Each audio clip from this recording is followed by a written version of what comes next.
तो organ pipe को देख लेते हैं, जस्ट पहले इंट्रोडक्शन देखते हैं। ऑर्गन पाइप होता है हमारे पास दो टाइप्स का।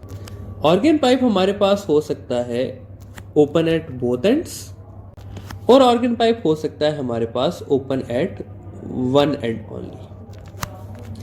ओपन एट बोथ एंड्स का क्या मतलब है कि एक पाइप होगा जो कि दोनों तरफ से हमारे पास ओपन हुआ होगा, और ओपन एट क्लोज एंड का मतलब है कि एक तरफ से क्लोज होगा और दूसरी तरफ से ओपन हुआ होगा। अब यहां पर आप लोगों ने एक बात याद रखनी है कि ओपन एंड पे हमेशा एंटी नोड बनेगा और क्लोज्ड एंड पे हमेशा नोड बनेगा।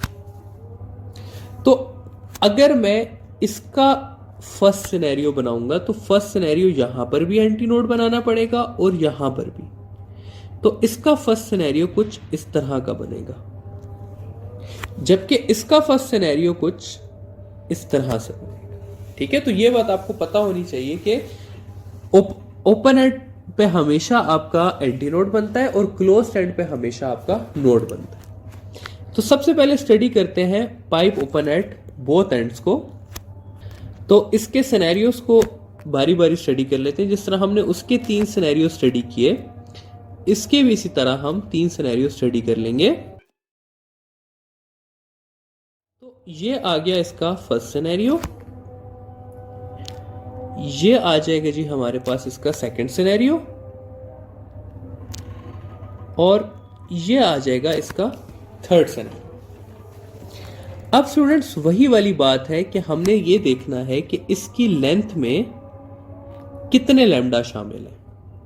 तो इसकी लेंथ में यहां तक हो गया लैम्डा बाय 4 और यहां तक भी हो गया लैम्डा बाय 4, तो ये हो गया लैम्डा बाय 2। या इसको मैं लिख सकता हूं 2 लैम्डा 2L। अब फर्स्ट हार्मोनिक फ्रीक्वेंसी जो है तो वो हो जाएगी F1 is equal to V over lambda. Lambda की जगह मैं लिख दूंगा 2L, तो F1 मेरे पास आ जाएगा V ओवर 2L। अब सेकंड की तरफ अगर हम जाएं तो इसकी लेंथ में कितने लैम्डास हैं ये देख लेते हैं। तो 4 लैम्डा बाय 4 है, तो इसको मैं इस तरह भी लिख सकता हूं कि इसकी लेंथ के अंदर 2 लैम्डा बाय 2 है, या लैम्डा जो है वो 2L बाय 2 है। तो सेकंड हार्मोनिक फ्रीक्वेंसी इक्वल हो जाएगी F2 is equal to V over lambda या V ओवर 2L बाय 2। ये 2 ऊपर चला जाएगा और मेरे पास F2 आ जाएगा 2V ओवर 2L, या मैं इसको लिख सकता हूं 2F1। ठीक है, फिर फाइनली अगर हम जाएं 3 लूप्स वाले सिनेरियो पे, तो 3 लूप्स में जब हम देखेंगे तो हमें पता चलेगा कि इसकी लेंथ के अंदर 3 लैम्डा बाय 2 वेवलेंथ्स पड़े हुए हैं, या लैम्डा को मैं लिख सकता हूं 2L बाय 3। तो थर्ड हार्मोनिक फ्रीक्वेंसी हो जाएगी हमारे पास F3 is equal to V over lambda, या मैं लिख सकता हूं 3V ओवर 2L। तो F3 हो जाएगा मेरे पास 3F1। तो अब आप अगर यहां पर देखें स्टूडेंट्स, तो वही वाला पैटर्न आपके पास चल रहा है कि F1 जो है वो V ओवर 2L है, F2 जो है वो 2F1 है, F3 जो है वो 3F1 है। तो Fn आपके पास इक्वल होगा NF1 के या NV ओवर 2L के। तो ये आ गया जी हमारे पास formula of frequency for pipe open at both ends. Finally आखिरी जो है हमारे पास वो है pipe open at one end का टॉपिक, तो वो देख लेते हैं। तो pipe open at one end के भी इसी तरह 3 सिनेरियोस लेके चलते हैं अपने पास।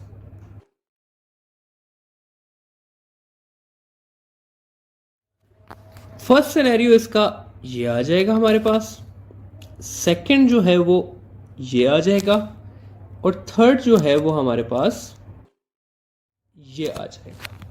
ठीक है, तो अब हम देखते हैं उसी तरह कि किसकी लेंथ में कितने वेवलेंथ शामिल है।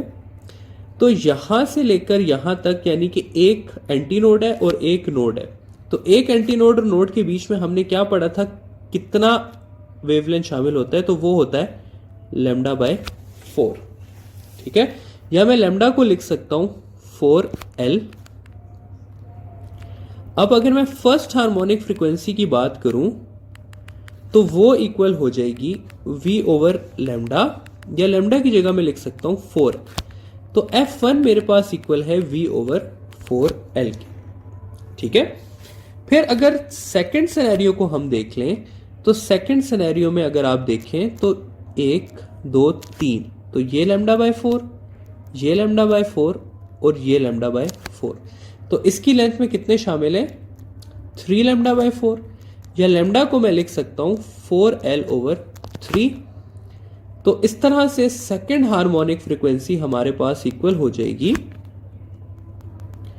V/λ, या मैं लिख सकता हूं 3V/4L, या F2 को मैं लिख सकता हूं 3F1।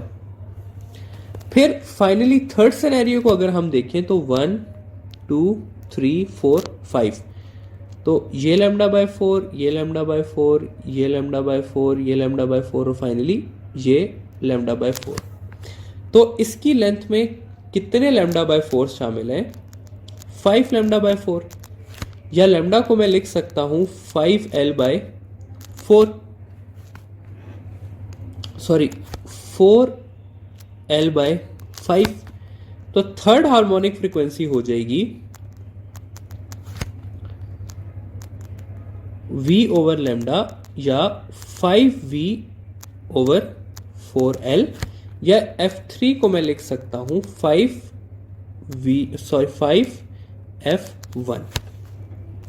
तो यहां पर देखिए स्टूडेंट्स क्या पैटर्न चल रहा है, यहां पर ये पैटर्न चल रहा है कि F1 जो है वो V/4L है, F2 जो है वो 3F1 है, F3 जो है वो 5F1 है, F4 जो होगा फिर वो 7F1 होगा, F5 जो होगा वो 9 होगा। तो इस सब की जगह मैं लिख सकता हूं कि Fn आपके पास होगा 2n-1 इंटू F1। ठीक है, या मैं लिख सकता हूं 2n-1 V/4L। तो ये आ जाता है फाइनली आपके पास frequency for pipe open at one end. अब इस सब को समराइज करते हैं। समराइज करने के लिए तीनों चीजें जो हैं वो आपके पास ड्रॉ कर लेता हूं मैं। सबसे पहली चीज होगी आपके पास स्ट्रिंग, सेकंड चीज हो जाएगी आपके पास pipe open at both ends, और थर्ड चीज हो जाएगी आपके पास pipe open at one end. ठीक है, तो इन सब के बारे में देख लेते हैं कि क्या है क्या नहीं है।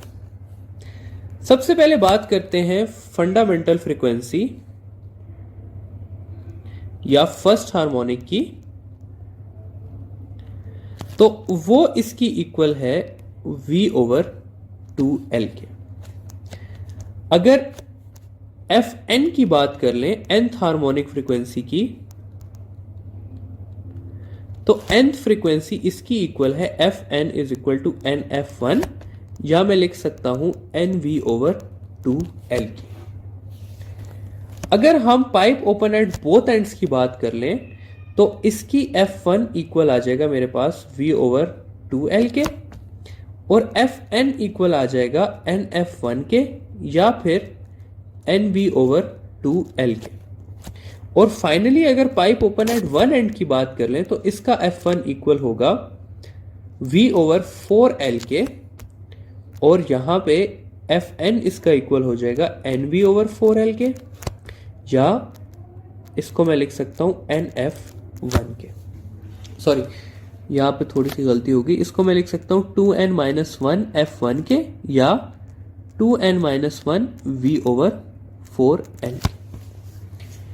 अब जी हम इन सारी डेटा से कुछ सवाल करते हैं। ठीक है, इस जितना हमने पढ़ा है, सबसे पहला सवाल करते हैं जी हम कि what is the ratio of third and ninth harmonic frequency in stretch string. ठीक है, तो इसको सॉल्व करते हैं। स्ट्रेच स्ट्रिंग का हमें पता है कि F3 ओवर F9 फाइंड करना है। F3 इक्वल होता है मेरे पास NF3 के, सॉरी 3F1 के, और F9 इक्वल होता है मेरे पास 9F1 के। F1 कैंसिल हो जाएगा, आंसर में मेरे पास बच जाएगा 3:9 या 1:3। ठीक है। अब अगर इसी स्ट्रेचेबल स्ट्रिंग की जगह आपसे पूछा होता in pipe open at both ends, open at both ends, तो तब क्या होता?